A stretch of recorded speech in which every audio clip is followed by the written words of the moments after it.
The stars above Sector 9 drifted slowly. They blinked and shimmered like they always did, but something felt wrong. Captain Nora Bell stood inside the observation deck of the Confederation's main defense station. She was young, smart, and had a sharp eye for strange things in space. That morning, something on the sensors caught her attention. It was not a normal ship. It was big, very big, and it was not sending any known signal. She called up the long-range scan. The object was coming in from the edge of Confederation space, deep from the dark zones where no one lived. No ships ever came from there? Pirates? No, even they avoided that area. The object moved at a slow pace, almost like it was not in a hurry. That made it more strange. Ships that feared the Confederation usually turned away or ran fast. But this one kept coming. Nora sent the report to command. Within minutes, higher-ranking officers filled the control room. Admiral Garrett Sloan walked in, calm as always. He looked at the display screen. The object was still moving. It has no identification code, Nora said. No heat trace from known engines, no radio response. Admiral Sloan rubbed his chin. He was a man who had seen many battles. He had stopped invasions and crushed rebellions. He believed in facts and firepower. Send a scout drone, he said. The drone flew ahead of the station and reached near the unknown ship. Then it vanished, no warning, no explosion, just gone. One moment it was there, the next moment it wasn't. The control room went quiet. Nora stared at the screen. Sloan folded his arms. That was a Class 5 drone, said Nora. Top stealth, top speed. Destroyed or jammed, Sloan replied. Either way, this is not a simple visitor. Orders came fast. All border fleets went on alert. The 12th Armada, based near Arcanist Drift, was closest. Fleet Commander Carl Danner led it. He was known for strong tactics and strict discipline. When Danner got the order, he laughed.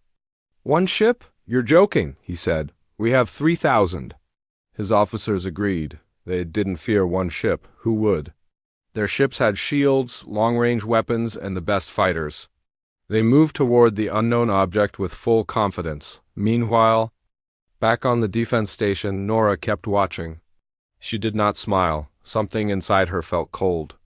It's too quiet, she whispered. The ship had no escort, no warning signs, no strange movements. It looked like a sharp triangle, dark and silent. Its sides had small lights, but no windows or flags. Then the signal came. This is the human vessel Liberty's Edge. We request safe passage. Everyone froze? Humans? Sloan said that name had not been spoken in a long time. The record said humans were lost, wiped out, or had left the galaxy. No one had seen them in over 300 years. Some believed they never existed at all. Traders told stories about a war long ago, but there was no proof. Send reply, Sloan ordered. Ask for ID and origin. There was no answer. Sloan stared at the screen. The ship was getting closer to the 12th Armada. Prepare for engagement, he said. At Arcanist Drift, Commander Danner lined his fleet in a wide net. The human ship was at the center. It did not change course or speed. Danner gave his warning. Unknown ship, stand down. We will open fire. Again, no reply. Danner raised his hand. Thousands of ships charged their weapons. Back at the station, Nora watched closely. Something's wrong, she said. Sloan looked at her. What do you see? It's not dodging. It's not preparing. It's just watching. Danner gave the order. The 12th Armada fired everything. Missiles, lasers, plasma beams. It lit up the dark space like a sun. Then the lights went out. On every ship, one by one, the weapon systems failed. Engines shut down, shields cracked. The Liberty's Edge pulsed once, just once. It was like a soft wave of light. Then the ships began to fall apart. Some bent in half, others burst from the inside. Some just vanished like the drone did. All this happened in less than 4 minutes. Nora stood frozen.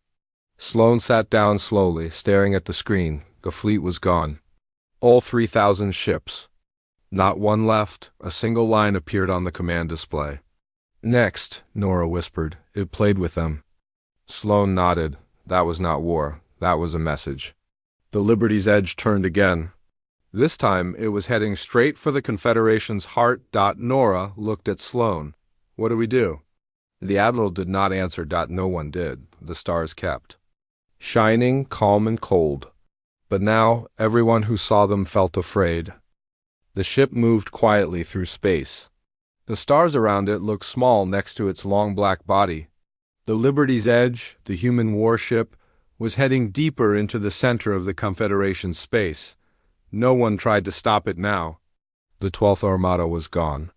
The whole sector was silent. Inside the High Council Hall on Savannah Prime, the capital planet, leaders of many alien races argued. The hall was filled with angry voices, worried faces, and shaking hands. They were the most powerful beings in the galaxy. They ruled with fear and strength. But now they were afraid. The room quieted as Admiral Sloane appeared on the screen. He looked tired. His voice was calm, but serious. "The human ship destroyed the 12th Armada in 4 minutes." Gasps filled the hall. One leader slammed his fist on the table. "This is impossible. Our ships are the best in the galaxy." "Not anymore," Sloane replied. "We need to act quickly." Nora stood behind Sloane, holding a tablet. Her hands shook, but she spoke clearly. "They called themselves human. The ship's name is Liberty's Edge. We don't know what powers it. We don't know how it attacks. But we know it cannot be stopped by our current fleets." Some leaders did not believe it. Others did. Most were silent. Sloane continued. "We are moving all fleets to protect Savannah Prime. If they are heading here, we must be ready." The council voted. Every fleet within 5 sectors was ordered to return and defend the capital. Thousands of ships were called. The strongest shields were powered up. The Solar Phalanx, the Confederation's elite guard, took position above the planet. Meanwhile, in a small chamber deep under the city, Nora was alone, reading an old file. It was over 300 years old, locked behind secret codes. She had found it by mistake. It was about humans. The file spoke of a war long ago. A war that ended without a treaty. The humans had vanished. Some thought they were killed. Some thought they fled. But the file said one thing clearly. They had warned the council never to follow them. Now they were back. Nora went to Admiral Sloane. "Sir," she said, showing him the tablet, "I found this. They warned us. We didn't listen." Sloane read the file, then looked up. "They remember," he said. Far away, in deep space, the Liberty's Edge kept moving. No other ships were seen around it. It didn't hide. It didn't speed up. It followed a straight line toward Savannah Prime. On board the warship, the lights were soft and white. The walls were smooth. At the center of the ship stood Commander Alex Grant. He wore a dark uniform with no badges, no stars. His face was calm. His eyes were cold. He watched the map in front of him. It showed every planet, every fleet, every defense line in the Confederation. He pressed a button. A voice spoke. "Defense lines active. Enemy fleets gathering. Do you want to engage?" He did not answer right away. "No," he said. "Let them prepare. We are not here to fight them. We are here to remind them." The ship moved on. As it passed through the outer defense zones, small scout ships tried to get close. They never returned. No explosions, no debris. Just silence. At the council hall, reports came in every hour. 5 scout ships lost, no contact. Fleet 12 won't respond. Might be destroyed. Civilian colonies in panic. The leaders grew more scared. Some asked to leave the planet. Others shouted for more weapons. Nora stood in the corner. She knew what would happen. They were preparing for a war they could not win. The Liberty's Edge was now 1 day away from Savannah Prime. It had passed through 3 defense zones. No damage, no delay. Admiral Sloane stood at the command center, watching. Nora stood beside him. "Why don't they attack us?" he asked. Nora thought for a moment. "Maybe they don't want to destroy us, not yet. Maybe they want us to see." Sloane looked at her. "See what? Our fear, our weakness, our mistake." That night, across Savannah Prime, the skies lit up. Defense satellites lined up. Ships formed walls in the air. Ground units rolled into place. The people watched with wide eyes. No one knew what was coming. But everyone felt it. The Liberty's Edge arrived in orbit. It stopped just above the planet. Every screen on the planet turned black. Then a message appeared. White text on a black screen. We are humanity. We have returned. You forgot the war. We did not. People across the planet held their breath. Then the ship sent one signal. It was a single drop pod. It left the ship and fell through the clouds. It landed inside the city, right in the middle of the council's stronghold. A team of guards ran toward the site. Smoke filled the air. Then a door opened. Out stepped one human. He wore no armor. No helmet, just the same dark uniform. It was Alex Grant. He walked calmly through the smoke. Guards raised their weapons. But their system stopped working. Their guns shut down. Their suits locked. Alex kept walking. He reached the council hall doors. They opened by themselves. The leaders stared at him as he entered. None spoke. None moved. Alex walked to the center table. He placed a small device on it. Then he looked at them. We are not here to ask. We are not here to warn. We are here to show you what you forgot. The device lit up. Images floated in the air. War, fire, destruction, old battles. Ships exploding. Cities burning. The humans were there, fighting, losing, but never stopping, and the last image showed something new. A message. This is only the beginning. Alex turned and walked away. The guards did not stop him. No one did. Outside, the Liberty's Edge hovered. In silence, the galaxy was watching, and now the real war was just starting. The council hall remained quiet after Alex Grant left. The leaders did not speak. They had watched the old war play out again in the air. They had seen what the humans suffered and what they became. No one had an answer. No one wanted to admit. They had forgotten. Admiral Sloan stood by the window, looking up at the black sky. The human warship still floated above, unmoving. Nora stood beside him, holding her tablet. They haven't attacked, she said. They could, but they haven't, Sloan nodded. That message wasn't for us alone. That was for the whole galaxy. Every planet in the Confederation had received the same broadcast. Every colony, every fleet, every trading station. All saw the images, all heard the words. Humanity had returned. Many races started to panic. Some called for peace talks. Others called for war. Some wanted to hide. Others wanted to run.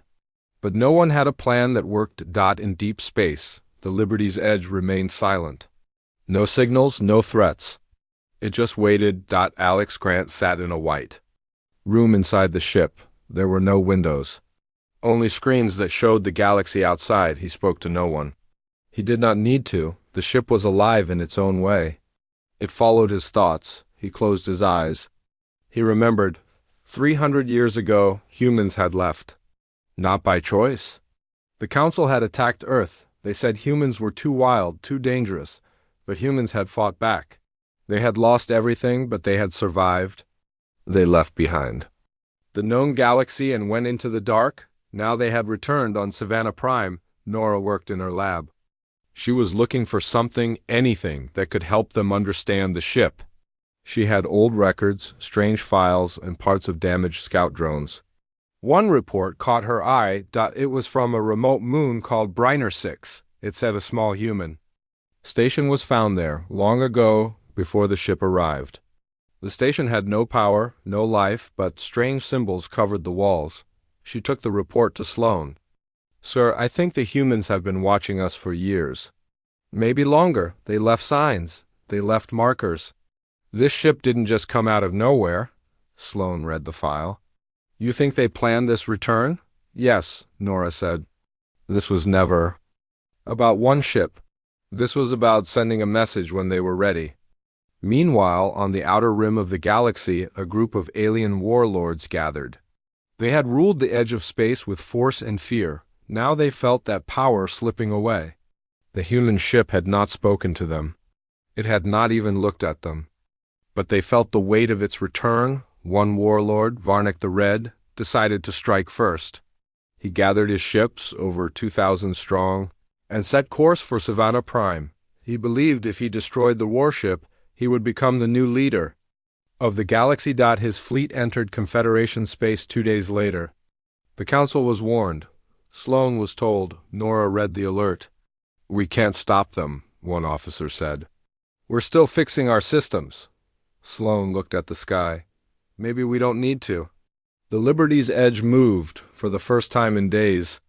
It changed position. It turned away from the planet and toward the enemy fleet. It glided forward without sound. No lights flashed. No engines roared. Varnic's fleet opened fire first. Missiles, beams, torpedoes. The sky lit up. The warship disappeared. One moment it was there. The next it was behind the fleet. Then the ships began to fall. Not explode, not burn. They just broke. Their metal folded. Their engines stopped. Their systems went dark. Varnic's command ship tried to escape. It vanished mid-turn. Gone. All this happened in 5 minutes, back on Savannah Prime. Everyone watched. Nora whispered. "They didn't just survive. They became something else." Sloane nodded. "They became what we feared." The Liberty's edge returned to orbit. Then a second signal came. This time it was not just text. It was a voice. Alex Grant spoke. "We did not return for revenge. We returned for justice. We warned you not to follow us. You hunted us instead. You erased our past. Now we remind you of it." He paused. "We do not want war, but we will not run. We are no longer the same humans you once knew." The message ended. All across the galaxy, silence followed. Then small things began to happen. On the planet Rendell, humans appeared in the old mining sectors. On Theros Station, human signals were picked up near the sun's edge. On Talam's Reach, a ship marked with human colors helped a damaged cargo vessel and left without a word. Nora watched the reports. "They were never gone," she said. "They just waited." Sloane looked at her. "And now they're everywhere." The council met again. This time there was no shouting, no anger, just fear. They knew the galaxy had changed. One warship had done what no armada could do. It made them listen. The question now was not how to fight. It was how to live with what had returned. Outside, in the stars, the Liberty's edge drifted quietly, watching, waiting, ready for whatever came next. The Liberty's edge moved again, slowly leaving the orbit of Savannah Prime. It did not speak. It did not send another message. It simply drifted away, but everyone kept watching. No one dared to fire. No one dared to follow. On the surface, Nora sat in her lab, reading through more old data. Her eyes were tired, but her mind was sharp. She had begun to see patterns. Human signals were now being picked up across many systems. They were silent and strange, but they had meaning. "They are setting up something," she told Sloane. "They're not just here to scare us. They're doing something bigger." Sloane leaned over the screen. The data showed energy spikes near old, abandoned planets, signals bouncing from dead moons, short waves of code that looked like simple messages, but repeated in perfect timing. "They're building a network," Sloane said. Nora nodded. "Yes, communication web, maybe more, maybe a way to watch us, or warn others." On a quiet moon near the edge of Confederation space, a small group of workers found something strange buried under ice. It was not a weapon. It was a sphere, black and smooth. It gave off no heat, no energy. But when touched, it showed the face of a human woman. She did not speak. She only looked. Then the sphere turned off. News reached the council. They feared more surprises. They feared what else was hidden. Meanwhile, on the Liberty's edge, Alex Grant stood on the bridge. Around him, the crew worked in silence. They were not like normal soldiers. They moved like they knew what came next. They followed no orders but his. He spoke, and the ship changed course. "Take us to Ilaran. Ilaran was once a shared world. Humans had lived there with other races before the war. After the war, it was taken and locked. The council claimed it was unsafe. No one was allowed near it. Now, the Liberty's edge moved toward it. On Savannah Prime, alarms sounded. The human ship is heading to Ilaran." Sloane and Nora watched the tracking screen. "What's on that planet?" Sloane asked. "History," Nora said. "Truth." The council called an emergency meeting. Some wanted to attack, others wanted to block the ship. But no one had the courage to send ships after it. "Let them go," Sloane said. "Let's see what they do." The Liberty's Edge reached Illyria in 2 days. Later, it entered the atmosphere without trouble. No defenses activated, no systems failed. It moved like it belonged there. The ship landed near an old human city, buildings covered in vines, roads lost to dust. But the walls still stood. The signs still showed human writing. The place had been left behind, but not broken. Alex stepped out of the ship. He walked alone, no guards, no machines. Just him. He walked into the old city square. He stood in the middle and placed his hand on the ground. The stone lit up.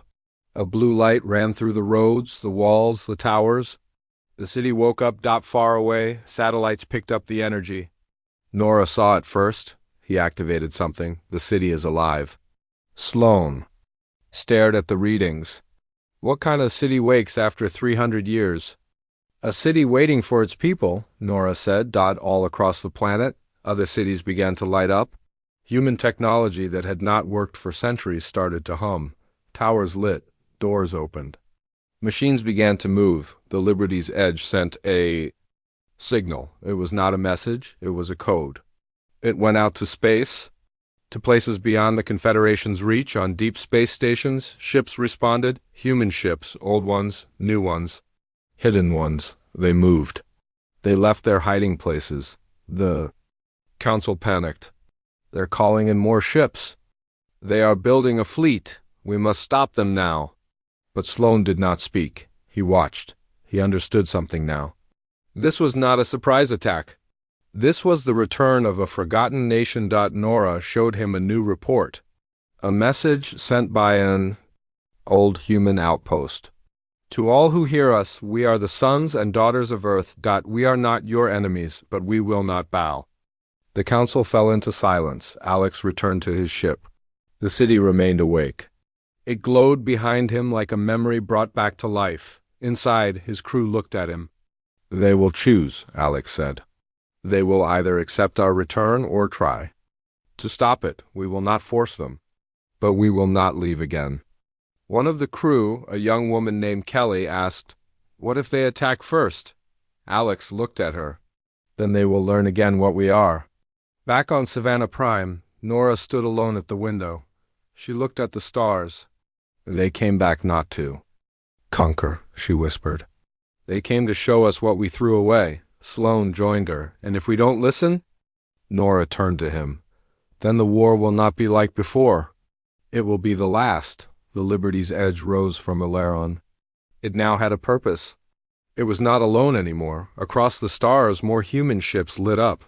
Some were old, some were new, but all flew the same colors. The galaxy watched.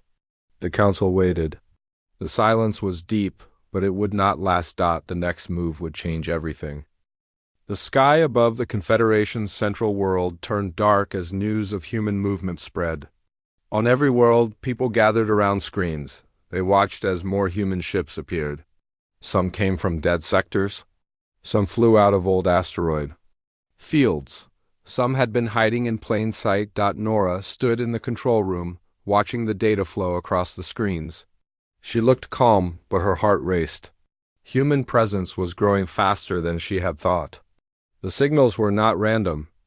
They were forming routes, paths like a web across space. Admiral Sloane entered the room. His face was tired. He had barely slept in days. "How many ships now?" he asked. "Over 400 confirmed," Nora said. "But we think there are more. They're not using our channels, not using our gates. They're traveling on their own systems." "And no attacks yet?" "None. They've helped a few civilian ships. Sent food to small colonies. Left after helping." Sloane stared at the map. Red dots marked human ships. Blue dots showed Confederation fleets. "They're not acting like an enemy," he said. "No," Nora said. "They're acting like people coming home." But not everyone believed that. Some worlds had begun to raise shields. Some fleets were ordered to stand ready. One governor declared martial law, fearing a takeover. The fear was rising. On the outer planet of Velis, a mistake happened. A local defense unit fired on a human scout ship. The scout was small, unarmed. The beam struck its hull and burned through. The human ship did not fire back. It shut down and crashed into a frozen lake. The news reached Alex Grant in minutes. He stood on the bridge of the Liberty's Edge, reading the report. His eyes narrowed, but he said nothing. Then he gave an order. Send rescue teams, help the crew, leave nothing behind. On Velis, the human rescue ship arrived before the Confederation forces did. It landed on the ice, cut open the wreck, and pulled out the crew. One pilot had died. The rest were injured. They were taken back to the Liberty's Edge. The people of Velis watched the entire scene. Not one shot was fired. The humans said nothing. They did their job and left. Back on the Liberty's Edge, the injured were treated. Alex stood beside the body of the pilot who had died. Her name was Emma. She was only 20-2. Alex placed his hand on the steel box that held her body. She did not come to fight, he said. She came to guide. Then he looked out the window. But now the galaxy must choose. The council met again. For the first time, fear filled every voice. They now understood something. Humanity did not need war to win. They only needed to return. Every action made them look stronger. Every moment of silence made the council weaker. One leader shouted, "We must take action. If we wait, they will take everything." Another stood, "But what have they taken? They have not harmed us. They have not made demands." The room fell silent. Then Sloane spoke. "You are not afraid of war? You are afraid of truth? You know what we did to them. You know we tried to erase them. And now they are back. Not with hate, but with memory." No one answered. Nora stood beside him. "We can still choose. We can speak. We can open our doors, or we can close them and wait for something worse." A vote was called. It was close. But the council agreed to send a message to the humans. The message was simple. "We are ready to talk. Where and when?" The answer came in 5 seconds. "Ilaran, 3 days. Send who you trust." The council prepared. They chose Nora to go. She knew more about the humans than anyone. Sloane would follow later with a support team. The council sent no soldiers. Just thinkers, scientists, diplomats. 3 days later, Nora landed on Ilaran. The city was still awake. Lights glowed. Machines moved. She stepped into the central square and saw Alex waiting. He looked the same. Calm, strong, serious. He nodded to her. "You came." "I had to," she said. They walked into an old hall. It had been a library once. Now it was clean, repaired, ready. Others waited inside, human leaders, officers, thinkers. They stood beside Nora's team. Alex began to speak. "We were broken. You hunted us. You called us dangerous. Maybe we were. Maybe we still are. But we survived, and we learned." He looked around the room. "We did not return to take your worlds. We returned to take back our place in history. You tried to erase us. Now we remind you we are still here." Nora stepped forward. "What do you want?" "Now?" Alex paused. "We want to live in truth. We want our cities back. We want to build. We want our name returned. No more lies." One of the diplomats asked, "Will you join the Confederation again?" Alex answered, "No, we will build our own path. But we will talk, we will trade, we will protect, but we will not kneel." The meeting lasted hours. No promises were made, but peace was planted. Words had started to replace fear outside the hall. Nora looked at the stars. "They could have ended us," she said. "But they gave us a chance." Alex stood beside her. "Now we see if you take it." The Liberty's Edge rose again, joined by other human ships. They spread out across the stars. Some stayed near. Some left for deeper space. But they were not hiding anymore. The galaxy had changed, and everyone knew the final answer was still to come. The Liberty's Edge moved through space once more. It led a slow line of ships behind it. Some were new, made in silence and in secret. Others were old, brought back to life after years of sleep. The galaxy watched as this fleet spread out across star systems. They did not invade, they did not fire. But they did not hide. Alex Grant stood on the bridge, his eyes on the stars. There was no fear in his voice, only calm. "We are not done," he said. "They still do not understand." The council met again. Reports came in daily. Human ships had landed on old colonies. They repaired machines that had not worked in generations. They helped planets with failing systems. They gave food, tools, and knowledge. And then they left. No trade asked. No control taken, but still fear remained. Some worlds did not trust it. They built weapons. They trained soldiers. On 3 worlds, protests turned to violence. Some blamed the council. Others feared that peace meant surrender. On one planet, a mob destroyed a human-built machine. It exploded. 15 people died. Nora sat in her room, reading the reports. Her heart felt heavy. She had seen what the humans wanted. She had heard their truth. But not everyone listened. Sloan entered. His face looked older. "We can't stop what's coming," he said. "We can only shape it." "They want peace," Nora said. "But they won't wait forever." In deep space, a signal was sent. It came from Earth, or what was once Earth. The planet was dark, quiet, but something moved beneath its surface. A single word came through every system: awaken. Human ships changed course. They turned back toward their origin. The council watched. With fear. Was this the start of war? Alex knew what they thought. He sent a message to every system. "We return to our home. Come if you choose. See for yourself." The Confederation sent ships, not warships. Small ones filled with watchers, thinkers, and a few brave leaders. Nora was among them. They followed the human fleet across stars, past dead moons and empty stations. And then they saw Earth. It was broken. Its sky was gray. Its seas were low. Cities had crumbled, but something was happening. Lights moved on. The surface, towers rose again. Machines worked. The Liberty's Edge landed first, then others followed. Thousands of humans stepped onto the soil. Some cried. Some stood still. All looked at the sky. Alex walked with Nora across the cracked streets of an old city. "This is where it began," he said. "Where it all was lost. Where it must start again."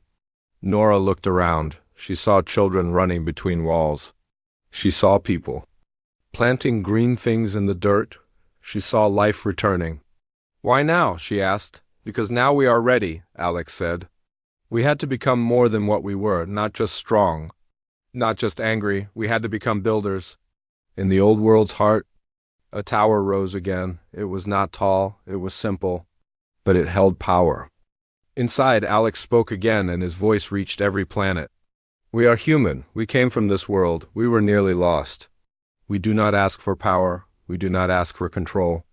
We ask to be remembered, to be respected, to be heard. If you fear us, come see what we build. If you doubt us, watch what we grow. If you strike us, we will not fall again. We will rise every time." The message ended. And the galaxy changed again. Some leaders opened talks, others stepped away. Some still whispered of war. But more began to see what Nora had seen. In the months that followed, the humans rebuilt not just Earth, but also old ties. They did not rejoin the Confederation. They built a new group, a new council. It was small, open, and fair. Some alien worlds joined. Others watched Nora return to Savannah Prime. She stood before the council. "We have a choice. We can stay afraid, or we can accept the truth." They came back. Not with fire, but with roots. Not to destroy, but to plant. One council member asked, "Can we trust them?" Nora answered, "Can we trust ourselves to live with truth?" Sloan joined her. "We tried to erase them. Now we must make peace with them, or be left behind." Some council members walked out, others stayed, and the world kept turning. On Earth, Alex stood on a hill. Below him, lights filled the valley. People sang, children played. The night was warm. Kelly stood beside him. "We did it," she said. "Not yet," Alex said, "but we started." She looked at him. "Will there be war again?" "Maybe," he said. "But now we have something to protect." The stars above shined bright. The ships moved slowly across the sky, no longer as ghosts. No longer alone, humanity had returned, and this time they would not be forgotten.